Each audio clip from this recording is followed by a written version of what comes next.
Hello. Um, yeah, so I'm Danny Savage Dixon. I'm a second year PhD researcher at Newcastle University in the northeast of England. And yeah, my current PhD program is kind of a blend between data science and astronomy. So the astronomy that I'm working on is trying to find um, signs of black holes, right? So of the black holes that we know of, Um, we usually know of them because of the effects of accretion. So there are around 70 to 80 accreting black holes in stellar mass binaries within the Milky Way. And current estimates put the true figure of stellar mass black holes to be of the order of 100 million black holes within the Milky Way. So we're a long way off being able to find them all. Right, so we have a few different methods. We can do some really, really fine-grained um, astrometry to try and track the motion of a companion star that's luminous. And we might be able to see some influence from the gravitational pull of the compact object in those binaries. Um, or alternatively, we can use gravitational lensing, right? So on the left-hand side here, we have a schematic for microlensing where a compact object just momentarily passes in front of a background star.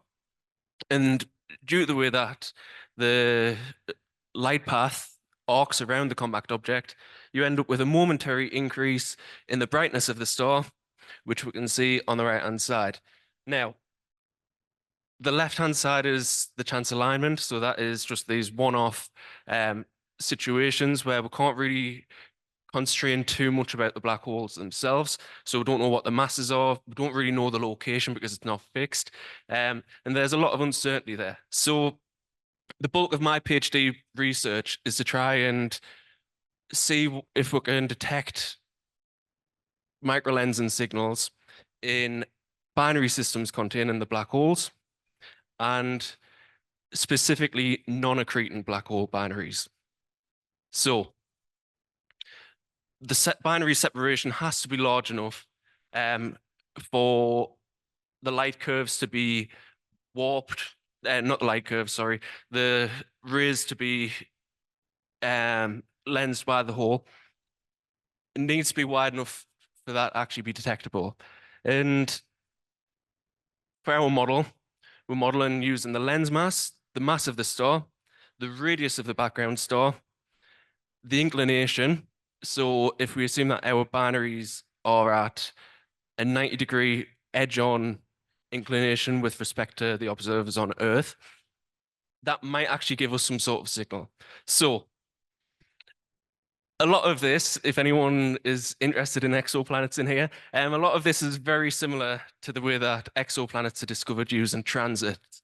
So I'm basically doing the same thing, except rather than having a dimming effect, we have an increase in the brightness. So in single bands, we have this kind of profile. So this would be a periodic signal. It's usually flat, and then every so often we'll just get this spike, right? And to constrain the mass of the black hole, we want to be able to see exactly how these peaks actually line up. And as you can actually see, the relative flux is so small. The magnification here is 2%. And this is from a binary that I modeled using a stellar mass black hole, the mass of the sun, um, a main sequence star pretty much identical to the sun, and 20 solar radii separation in terms of the orbital separation. So it's nice to model and see how the different um, the different wave bands change the images that we see. So we've got G, R, and I. They're the different filters and how this relative flux will be affected in different filters. This is run for SDSS, so a bit outdated, but we'll get onto why. So limb darkening, which is the idea that the star is brighter in the middle than it is on the outside. Um, that's quite sensitive to the underlying physics of the star, so the stellar atmospheric models that we're using. And on the grid that we can see on the left-hand side, that's a parameter space with things like surface gravity, effective temperature, the metallicity of the star, right? And we can see from the way that I've done this plot that we've got a very irregularly sampled grid. So any machine learning emulator that would do to try and get the limb darkening parameters out, the limb darkening coefficients, sorry, in different wavebands, um, it's going to be quite a horrible task. Here is a scatter plot of all of the different limb darkening coefficients in each filter band, and that looks quite beautiful to me. I know I'm a bit strange for thinking that, but the right-hand side there, it appears that there's some sort of structure. So I wanted to come up with a method of learning these limb darkening parameters um, to learn the inherent structure within the data set and to be able to rebalance the data. So I use autoencoders. I heard it mentioned earlier. Um, I would have my breakfast through autoencoder if possible because I love them so much. So this is a semi-supervised approach to emulating the limb darkening tables, which were done by Clary in 2022 in this case. So why am I using an autoencoder? Well, autoencoders are really nice because you can infer information about the original structure of the data without having actually learned the data. Exoplanets, limb darkening, stellar atmospheric models go way above my head. I don't need them to be, I need them, I need the results, but the underlying physics, it's too much for me to be able to deal with. So by learning the easiest way to compress the data into a middle space called the latent space, we can then reconstruct the limb darkening parameters and estimate the uncertainties using the way that the information is compressed. So it's a bit of a strange diagram I've used here, but for my variational autoencoder regression model, I'm using two phases. So I've got the stellar parameters go in, they are the inputs, and they get mapped into a two-dimensional or a three-dimensional latent space. The latent space is optimized by reconstructing those inputs as best as possible. But the emulator side is that all of these outputs, so the limb darkening coefficients for each filter, they are drawn from the same latent space. And that allows us to have a good estimate of the uncertainty.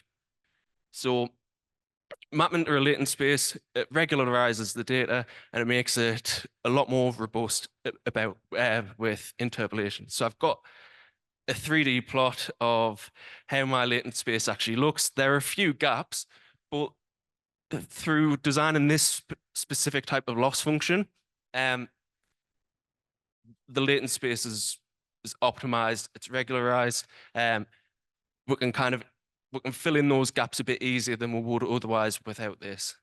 So in terms of the actual predictions, this is why I'm so obsessed with this because it almost looks 100% accurate. If we were using linear interpolation, which is the industry standard for this kind of thing, yes, we would have 100% accuracy by design, but I really don't like the idea of using linear interpolation to infer information that is non-linear to begin with. At least with the variational autoencoder approach, we'll capture those non-linearities. So we'll lose a little bit of the accuracy, but what we'll lose there, we'll gain in robustness. And this allows us, again, to more accurately model our light curves in each different waveband. And from there, hopefully, we can match these models to some detections and yeah, be able to constrain the mass of these lenses in three different metrics. So just to summarize, the reason that this is such a huge data problem is that we know that this data exists. It's so rare. It's one in a million chances of actually being able to have these binaries at such an angle that we can observe a noticeable increase in the flux. And for that reason, we need a fast method of being able to emulate the physics that's going on. And that's all I've got time for.